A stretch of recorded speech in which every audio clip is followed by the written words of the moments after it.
Gangster Nayeem episode లో సంచలన విషయం వెలుగులోకి వచ్చింది. Bastar range IG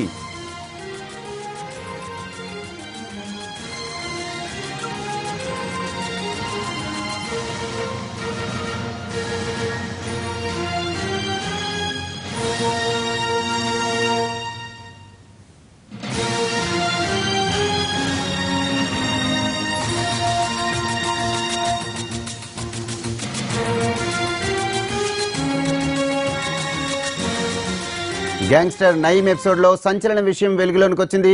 Bastar range IG Kalluri Sivarama Prasad హత్యకు నయీం గ్యాంగ్ కుట్ర పన్నింది.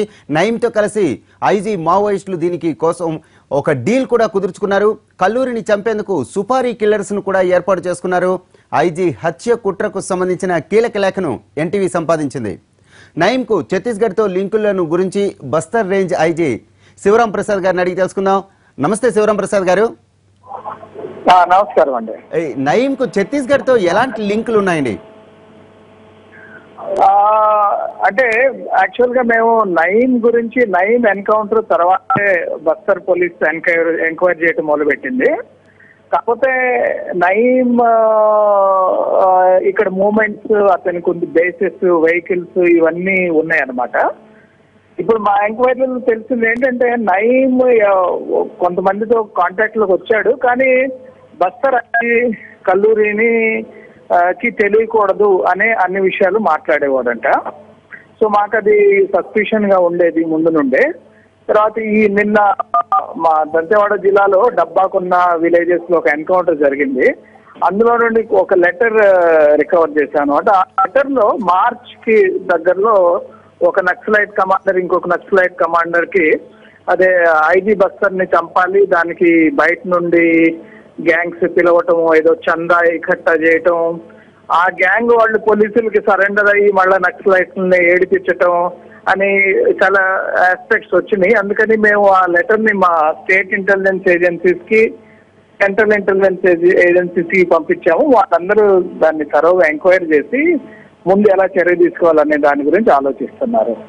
అలానే శివరాం ప్రసాద్ గారు, నయీం మావోయిస్టులతో కలిసి డీల్ కుదుర్చుకున్నట్లు కూడా తెలుస్తుంది. ఇది ఎంతవరకు నిజం? అంటే మేము నయీం కొంతమందితో టచ్ లో అయితే ఉన్నాడు, కాకపోతే అతను ఒక ఇన్ఫార్మర్ గా పనిచేసేవాడు అనమాట. బస్తర్ పోలీస్ తో కలిసి ఎప్పుడు పనిచేయాల, ఎస్పెషల్ గా ఐజీ బస్తర్ తో కలవకూడదు, అతనికి తెలియకూడదు అనే మాట్లాడేవాడంట. ఆ విషయాలు మాకు ముందే తెలిసేవి, కానీ మేము దాన్ని అబ్జర్వేషన్ లో పెట్టాం, పెద్ద సీరియస్ గా తీసుకోలేదు. ఈ రోజు ఈ లెటర్ బయటపడ్డాక ఎందుకంటే ఈ ఛత్తీస్గఢ్ లో ఇలా కాంట్రాక్ట్ కిల్లింగ్, సుపారీ కిల్లింగ్ ఆ హిస్టరీ లేదు. పేపర్ లో, మీడియాలో మేము చదివింది ఏంటంటే నయీం అలా డిఐజీ వ్యాస్ గారి హత్యలో కానీ ఇంకా కొన్ని పొలిటీషియన్స్ మర్డర్స్ లో పాల్గొన్నాడని. సో దానికి దీనికి ఏమన్నా లింక్ ఉందా? ఎందుకంటే నయీం కూడా ఇక్కడ రాయ్పూర్ లో, జగదల్పూర్ లో, సుక్మాలో కొన్ని స్థావరాలు ఉన్నట్టు మాకు సూచనలు దొరికినాయి. మా ఛత్తీస్గఢ్ ఇంటెలిజెన్స్ ఏజెన్సీస్ కొన్ని చోట్ల రైడ్లు కూడా చేసి కొన్ని వెహికల్స్ ఇవన్నీ కూడా పట్టుకున్నారు. అందుకని మేము ఇప్పుడు ఏం నిర్ణయం తీసుకున్నామంటే తెలంగాణలో ఎలాగో ఎస్ఐటి ఫార్మ్ అయ్యింది కాబట్టి మా రాయపూర్ ఎస్ఐబి వాళ్ళతో కోఆపరేట్ చేసేసి నయీంకి ఇందులో ఏమన్నా రోల్ ఉందా అనే దాని గురించి ఎంక్వైరీ చేయాలని నిర్ణయం తీసుకున్నాం. శివరాం ప్రసాద్ గారు, మొన్నటికి మనం చూసుకుంటే రాజకీయ నేతలతో లింకులన్నీ బయటపడ్డాయి, అలానే వ్యాపారవేత్తలతో లింకులు ఉన్నట్లుగా నిన్న బయటపడింది. అలానే ఇప్పుడు మావోయిస్టులతో కూడా లింకులు పెట్టుకొని అనేక కార్యకలాపాలు చేసినట్లుగా వార్తలు వస్తున్నాయి. అసలు ఇంకా ఎలాంటివి బయటపడుతున్నాయి, దీనికి ఎలాంటి సాక్ష్యాలు బయటకు వస్తున్నాయి, డైరీలో విషయాలు ఏమైనా బహిర్గతం అయ్యాయా? యాక్చువల్ గా నయీం అతను ఒక క్రిమినల్ గ్యాంగ్స్టర్, అంటే క్రైమ్ ఫీల్డ్ లో ఉండేవాడు. మా ఛత్తీస్గఢ్ లో అటువంటి హిస్టరీ ఏమి లేదు. గ్యాంగ్స్టరిజమ్స్, సుపాటి కిల్లింగ్స్ అవన్నీ ఇక్కడ చాలా తక్కువగా ఉంటాయి. అదిగాక నయీం మ్యాటర్ తెలంగాణలో ఒక ఎస్ఐటి సీరియస్ గా వర్క్ చేస్తుంది కాబట్టి వాళ్ళకి ఎక్కువ ఇన్ఫర్మేషన్ ఉంటుంది. మా రాయపూర్ లో కూడా మా ఎస్ఐబి కూడా ఇప్పుడు చాలా సీరియస్ గా తీసుకొని ఇతను ఇక్కడ ఎవరెవరితో కాంటాక్ట్ లో ఉండేవాడు, అతను ఏం చేసేవాడు, మూమెంట్స్ ఏంటి, అతను కాల్ డీటెయిల్స్ అవన్నీ తీసుకొని సీరియస్ గా ఎంక్వైరీ చేస్తున్నారు. సో మా రాయపూర్ ఎస్ఐబి, తెలంగాణ ఎస్ఐటి కూర్చొని వాళ్ళు నోట్స్, ఇన్ఫర్మేషన్ ఎక్స్చేంజ్ చేసుకుంటే అప్పుడు ఇంకా ఎక్కువ డీటెయిల్స్ తెలిసే ఆస్కారం ఉంది. బస్తర్ పోలీస్ కి ఈ నయీంతో గానీ టెక్ మధుతో గానీ మాకు ఎటువంటి సంబంధం లేదు. సో ఈ తెలంగాణ ఎస్ఐటి అను రాయపూర్ ఎస్ఐబి వీళ్ళు చెప్పగలరు నయీం గురించి బాగా. Right, thank you very much Sivaram Prasad గారు.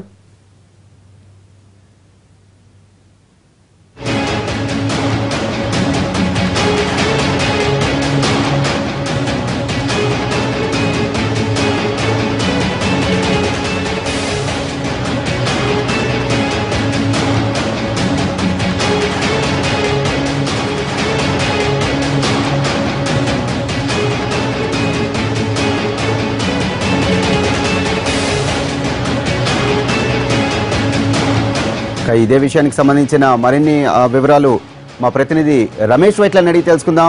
రమేష్, చెప్పండి, ఈ బస్తర్ ఐజీ కల్లూరు హత్యకు నయీం కుట్రకు సంబంధం ఉన్నట్లుగా లేఖ దొరికింది. ఈ లేఖ తాలూకా పూర్తి వివరాలు ఏంటి?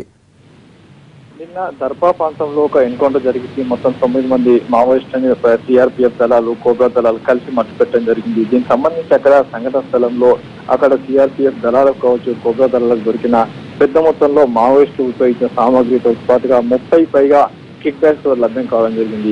ఈ కిడ్ బ్యాగ్స్ అన్నిటిగా వెరిఫై చేస్తున్న సందర్భంలో వర్గీస్ అని చెప్పి ఒక మావోయిస్ట్ దగ్గర ఒక లేఖ 2 పేజీల లేఖ దొరికింది. ఆ లేఖలో కాంటాక్ట్ కిల్లింగ్ సంబంధించి స్పష్టంగా 2 పేజీల్లో పేర్కోవడం జరిగింది. ఎందుకంటే ఐజీ కల్లూరిని చంపేందుకు కుట్ర చేశాము. దీనికి సంబంధించి ఇటీవల కాలంలో తాము అదే ప్రాంతంలో పెద్ద మొత్తంలో వసూలు చేసిన డబ్బులన్నింటినీ కూడా కాంటాక్ట్ కిల్లర్ కి ఇచ్చాము.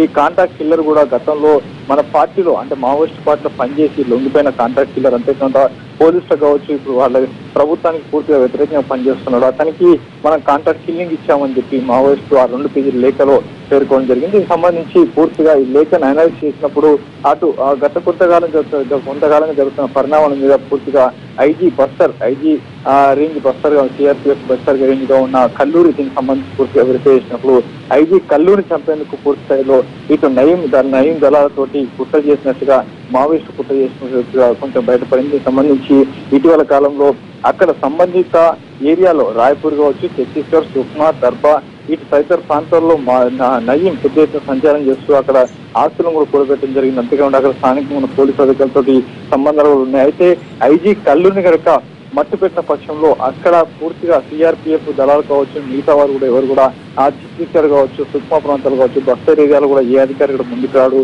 అది ఐజీ కల్లూరిని కనుక అక్కడ నుంచి తప్పించిన థ్యాంక్ యూ రమేష్.